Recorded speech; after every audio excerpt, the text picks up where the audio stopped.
Alrighty, so news of the week episode on this Saturday evening. So the Seattle Sounders, they have announced that they have signed Danny Muswowski off of free agency, and Danny Muswowski has had a very interesting MLS career. I mean, from his time with the Quakes and how they let them go, which I still think to this day that was a big mistake by the San Jose Earthquakes, and then him joining LAFC had a good time there before going to RSL and also play relatively well until the last season. He kind of gone into a contract holdout, and then RSL decided to not pay him and eventually decided to release him into free agency. And the Seattle Sounders basically said, "Yep, thank you very much. We'll take him off of the free agency market." And overall, I think it's a good signing for him. I mean, obviously, I don't think he's going to be a regular starter for the Sounders. Obviously, that spot is still going to be belong to Jordan Morris, but bringing a guy like Danny Muswowski and even a guy that is kind of a little bit washed up in terms of Raul Diaz for this upcoming season, and I can't believe I'm saying that too because Raul Diaz has been so great, but we saw this year that father time really caught up him really well to a point where it's kind of surprised that they decided to keep him for another season, and this might be his final season with the Seattle Sounders. But yeah, bring some good reinforcement on the attack is definitely a good idea, and especially with the fail experiment with Aber up front, I think it was pretty clear that they need to have another number 9 off the bench coming into the season for the Sounders team. Now, Dallas, they have announced that they have signed midfielder Patrickson Delgado from Independiente del Valle. By the way, great name, Patrickson Delgado. One of the best names, I think, I got to say, in MLS. But, I don't know much about this guy other than the fact that maybe he could use as a depth piece for this FC Dallas team that seems to be they're starting to stacking up their midfield as the season goes along. Speaking of a team that's also stacking up their midfield and defense, that team is Minnesota United. They have signed defender Victor Erickson and former DC United midfielder Moses Nyman, who actually did play in tonight's preseason friendly against Montreal. And even though I didn't watch that preseason friendly because I don't think Minnesota actually did a live stream on that, he was in the starting 11 in that game. Or actually, no, he came off the bench in the second half when the Loons decided to pretty much play two different teams in each half, which is kind of something we usually see teams do in the preseason. But in terms of Victor Erickson, again, he's probably going to be the starter, and that I do like the fact that Minnesota have started to get younger in terms of their team, especially in the defensive end, because I've said before how when you look at the defense that this team has, I mean, yes, they got younger by getting Miguel Tapias, but they need to eventually find a Michael Boxall replacement. And while I don't know if Boxall is going to still be a regular starter for this team, I mean, he has definitely started to show his age, at least in this last season or two. Them getting younger in the defense and the midfield is going to really help them in the future. Now, all they need is to try to get a head coach. I mean, that's been one thing that I'm pretty sure every Loons fan, including myself, is praying that this team eventually will at least have some sort of rumors that they're going to potentially getting a head coach before the season begins. Now, the Portland Timbers, they have signed Santiago Moreno to a new contract extension, and their Cascadia rival, the Vancouver Whitecaps, also signed a contract extension to their number 10 in Ryan Gull. And again, both of these guys well deserved in terms of contract extension, as it is the case when you look at contract extension that teams decide to give to their players. And then LAFC has officially loaned Stepe View to Real Valladolid, which means that now they're down to just 15 players on their roster. And again, I've said this before with LAFC in the Moving Forward series episode. I don't know what their plan is going to be for this upcoming season. I mean, in this last month or so, or not even the last month, but really less than a month from now, unless if this team decided to really start to sign some players and get some reinforcement, this feels like it's an NYCFC situation that we saw last year, where how NYCFC kind of dismantled their core and they decided to kind of hit a reset set button and they kind of struggle out of the gate because of that. I won't be surprised if LAFC is going to be in the same case. Now, that being said, the good news for LAFC is that from what I also heard, it seems like Denise Bawanga is going to stay with LAFC. All the rumors of him potentially going back to France is now looks like it has died down. So that's definitely great news for LAFC. That definitely raised their ceiling, especially on the attack because of how important Bawanga is to this team. But that being said, again, with them just down almost to a skeleton crew in terms of their roster.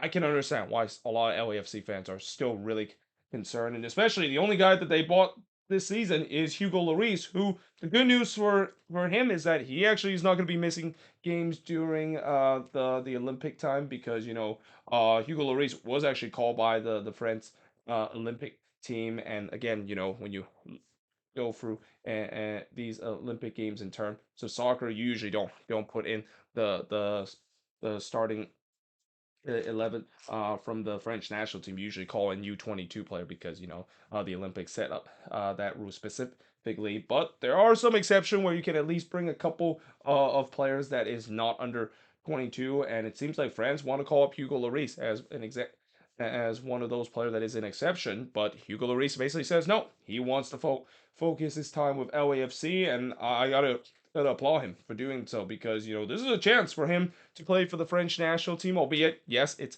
mostly going to be on the U22 squad, but get to play against the French team in front of his native country. I mean, yeah, that's a thing that some goalkeeper might feel like it's tempted to do, but obviously, when you of course won the World Cup like Hugo Lloris did back in 2018, maybe he'll think that that's the greatest achievement he has made in his career. And why not? I mean, pretty much winning the World Cup is the ultimate dream for every soccer player and football player have when they started the career. So if you already won that the biggest competition in international football, he's just gonna say, well, yeah, I won't really care too much about the Olympics, and that you want to more focus on LAFC in terms of still be the starting goalkeeper of this team. And LAFC is very appreciative of that because, like I said, with them down to a skeleton crew in terms of their roster, and the fact that besides Hugo Lloris, there is a huge question mark of who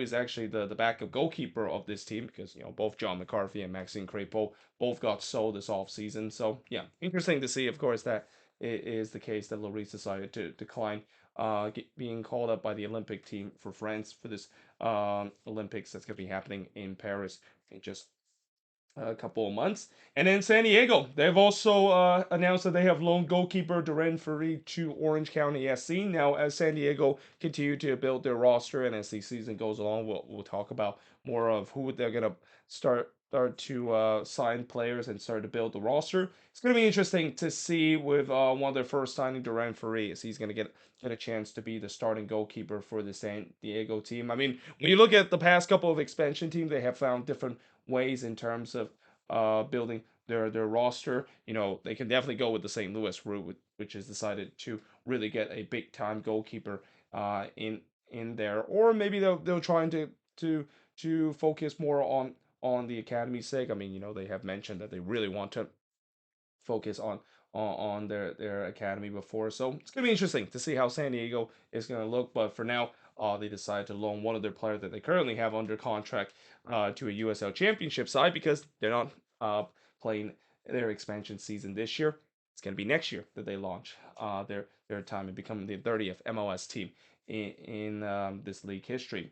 And then moving on in terms of the next news, so Spartak Moscow has made it a $13 million bid for FC Dallas striker Jesus Ferriera, and originally Dallas looked like they might have accepted the deal, but MLS says no way, Jose. We are not basically going to accept the fact that Jesus Ferreira is going to go to Spartak Moscow. I mean, isn't there like a certain situation in Russia and Ukraine that is going on that is the reason why this move is not? Yeah, I mean, it's pretty obvious why this move is being rejected, and that again, it's a lucrative deal for Dallas to take it. I think they would have absolutely take it if it wasn't from a club from Russia, and especially with pretty much everyone else in the Western world pretty much shutting up business and putting sanction in Russia.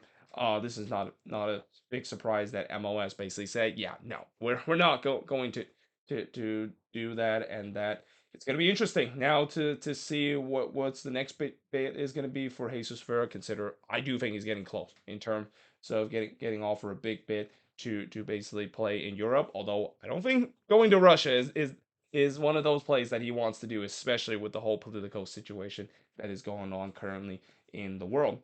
And then Orlando City once again reject another bid for Duncan McGuire. This time it's Sheffield Wednesday that is looking to try to get Duncan McGuire, but Orlando City said no, we are not gonna make sure, or we're not gonna let go of Duncan McGuire, and we're not going to just kind of have a situation like what we did with Daryl DK, decided to sell him to Barnsley. And while he did kind of propel doing his time with Barnsley and now currently with West Brom, they are hoping that they can keep Duncan McGuire at least for another season. Where if he has another breakout season, there's going to be bigger club besides the championship that is going to look to get him. And especially, I don't think him going to Sheffield Wednesday is a good idea. Consider Sheffield Wednesday has been really struggling in the championship. Though I said that, and when their DK went to Barnsley, and Barnsley was also struggling in the championship, they were able to stay up, and he was able to make his move to or at least he actually was coming back to MLS, but then he improved to a point where it seems like another championship side is looking decided to get him, and that's why he's ended up at West Brom. But still, again, for Duncan McGuire, I think he'll need another year, especially the fact that again, after the great year that he had last season, it is going to be interesting to see whether he can live up to that. And we said before, where players they have incredible first season and rookie season like Duncan McGuire has, it's always difficult to try to repeat that in the second season. If you can, then all of a sudden you better believe there's going to be a lot of interest that Orlando City is probably not going to reject, or it's an offer that's too big for Orlando City to reject in terms of letting go of Duncan McGuire. Now, there's also sources saying that Kellen Acosta looked like he will not be returning to LAFC. So, Kellen Acosta actually is not on the roster for LAFC. So, LAFC is not going to be reduced to just 15 players right now on their roster. But one player that is currently not on the roster that could still be back in the roster is Carlos Vela. So this is kind of interesting because, there's been a lot of reports about Carlos Vela potentially not coming back to LAFC, and especially after the season that he had where the numbers actually doesn't show the fact that he had a bad season, but when you look at how he performed last season, he definitely lost a step, and you just wonder whether or not if Father Time has started to catch up to him. But it seems like LAFC don't think that is the case because they're looking to trying to negotiate with a new contract for Carlos Vela, and it's going to be interesting to see whether if they would approve. I mean, for me, I was kind of surprised that LAFC decided to keep Vela because I feel like this, especially how he played this season, I thought this was kind of the end of Vela during his time with LAFC, and especially with him desire to go back to Spain. But no, looks like they're looking to try to keep him at least for maybe one more year. But in terms of the Kellen Acosta situation, I mean, this is not a big surprise. We kind of knew that he wasn't going to be returning to this team, and it's also interesting that no teams have looked to try to get an offer for Kellen Acosta. I mean, he's a player that it should be a hotly contested kind of player in the free agency market, which is also why I would not be surprised if the Colorado Rapids are looking to try to get him back to that club, because that's what the Rapids does. They'll take any reclamation project as possible and take any players that maybe is unwanted in the free agency market, and they'll happily take him back and basically make him a good player like what he was doing his time with Colorado when they finished first in the Western Conference. And then Jim Curtin have also said that he believed that Alejandro Bedoya might actually not be done with the Philadelphia Union. He might be returning to the Union, and this is another one that is kind of a big debate of the fact that Bedoya have said that he's not going to return to the Union, but now it feels like it's kind of like there's a bit of an indecision between him. Does he want to come back for another year? I mean, ideally for the Union, if he does come back for another year, that is definitely huge. I mean, his leadership that he brings to that locker room and on the pitch is second to none. And especially with the way that I mentioned before, the Union looks like they're running it back probably one more year this season in terms of keeping their championship window at least open for one more year.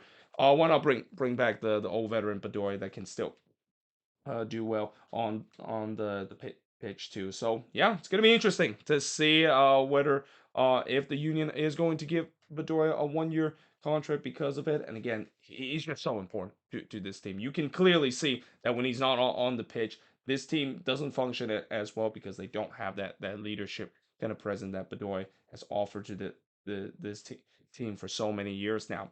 And then former Revs attacker Gustavo Bo has now officially joined Talis in Argentina. So, this is kind of one that we kind of knew it was going to happen, where it feels like New England wasn't going to bring back Gustavo Bo, despite the fact that he actually not had a bad season last year. But that also means that they're kind of doubling down and saying that Giacomo Veroni is basically their main man, and they hope that Veroni will have a breakout season that they've been really wish that he has ever since they signed him for big amount of money.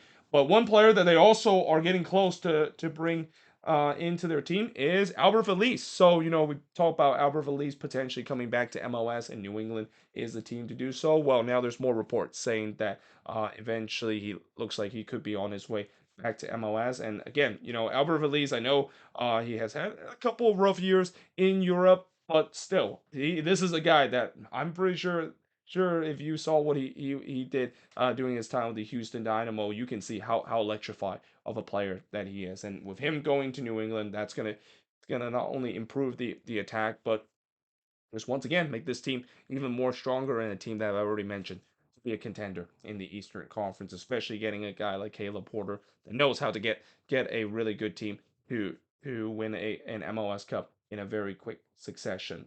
And then moving on in terms of the next news, and this is another unfortunate news from Inter Miami, as Benjamin Kamaski is announced that he's going to be out 2 to 3 months after undergoing sports hernia surgery. Now, before you ask, no, this has nothing to do with the preseason World Tour that they had. That is the reason why Kamaski is going to be out 2 to 3 months. At least from what I heard, with some Inter Miami fans have said that he's been dealing with this injuries even before this World Tour began. He's been dealing with this injury throughout the preseason, and this is why we haven't really seen him play with Miami doing these first 2 preseason games that they have been playing during this world tour. And it feels like he's kind of made the decision that he's going to go under the knife to repair it. And I will say the other good news is, unlike the Farias injury, this is at least, I mean, the timeline is definitely feels like long, but you got to remember we still got about a month before the season begins, so there could be a chance that he could be back as soon as April, and that he could probably just miss the first 1.5 month of the season. He's still going to be available for majority of the season, but still, it is definitely a bit of a setback for Inter Miami, and that I can also understand why a lot of Inter Miami fans are basically pulling their hair out and are fearing the worst about this world tour. How it's already started to to take a toll in terms of players, in terms of getting injured. And while this of course is an indirect kind of injury, you can say that I'm pretty sure Inter Miami fans are really holding their breath and just are praying to the Lord that they don't suffer a more devastating injury, especially to the young guys on this team as this World Tour preseason continue. And then speaking of Inter Miami, it was announced that already over 50,000 tickets has been sold in the game between them and the Vancouver Whitecaps at BC Place. And if that is the case, that would mean that it would be a record attendance. That for the Vancouver Whitecaps, they had their largest attendance last year in that game too. The playoffs against LAFC, but it feels like they're going to break the record in this game against Inter Miami. It's not a big surprise. I mean, anytime when Inter Miami go on the road, there's going to be a lot of pink jersey in the crowd, no matter what, because of the Messi mania. And even though if Messi might not play in this game, we could maybe see a similar situation in Chicago, where a lot of Chicago fans bought tickets to watch this game, and it was a sold out crowd of 62,000 or so. And even though Messi didn't play in that game, my goodness, that atmosphere, that was probably the best atmosphere that the Chicago Fire has had in a very long time. And I feel like this could be the same case. I mean, I know a lot of the fans in that stadium is there to see Messi play, but I will not be surprised that there's going to be a lot of fans that want the Whitecaps win. And especially, this is where I feel like in some way this maybe kind of give the advantage to the home team when you have that many fans in attendance, because when you have that many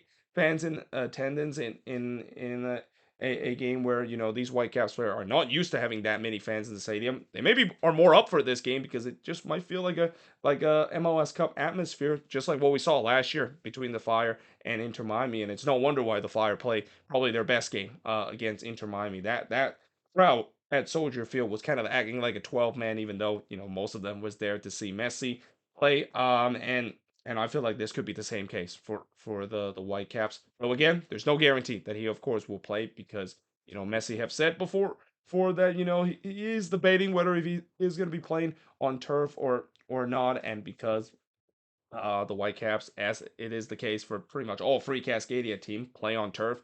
That is kind of the one downside of whether or not if he's going to be available in that match. And then lastly, so EAFC, the game that is dubbed, even though it's everybody is now going to call it FIFA 24. They accidentally leaked multiple MLS Cup for the multiple MLS kits for the 2024 season. They didn't leak who's going to win the MLS Cup in 2024, and there's not multiple winner. There has to be one winner of MLS Cup, but they did leak multiple MLS kits for the 2024 season. Now, what I kind of find it funny is that on the headline of this news, they said that it feels like it's an absolute disgrace that EA decided to do that, and it's an absolute PR nightmare that EA and MLS is facing because of the fact that multiple MLS jersey are being leaked on their video game. And I mean, I feel like that's kind of a little of an overreaction, isn't it? I mean, I get it. Yet, yes, you don't want to leak so many of these jersey before eventually these teams are going to announce what the new kit that they're going to be wearing for the 2024 season. But at the same time, I mean, it's not like people don't already know what it looks like. I mean, leaks is pretty much a thing that it is the way to go in the world of social media. I mean, everybody leak in terms of how a jerseys look like, especially on footy headlines, a popular website that leaks a lot of MLS jersey before its release. So I feel like it's kind of a bit of overreaction. The fact that now that the game decided to do that, it feels absolutely terrible. And they even mentioned they feel bad for the people that designed that jersey. I don't think those people really care if it's being leaked or not. I mean, I would say the other thing that's been leaked a lot is video games, and when they of course release, I don't think those video game developer will be really the disappointed that it's been leaked when it's going to be released, or exactly what it's going to be featured in a game, because that's just kind of the world that we living in right now. So yeah, overall, it's kind of interesting, and I've already seen some of the kits that's been leaked, and I gotta say there are some that are really good, and some that has some of that retro vibes, which it's not a big surprise because for some of these teams they're celebrating their 50th of anniversary, and especially with the way that Adidas, they're trying their best to give the trust from MLS fans that they can design good MLS kit for all of these teams, because that relationship between them and the fans are still an ongoing situation because of the debacle that they did in the 2020 and the 2021 season. Yeah, I think that there are some really good ones out there, and if it is true, there's no way I'm gonna once again have a long wish list. It's already very long, and I'm still haven't even get to the first part of it in terms of the jerseys that I want to buy. But yeah, that list is going to continue to be longer with the way that there's a lot of really good jerseys that's going to be released for this upcoming season. But there you have it. That is pretty much it in terms of looking at this News of the Week episode. As always, let me know in the comments below what do you think of this News of the Week episode. And if there's any news I didn't mention here on the board, let me know in the comments below as always. But until then, hope you guys enjoyed this video. If you do, make sure you guys do like, smash the subscribe button. And yeah, I of course will see you guys next time.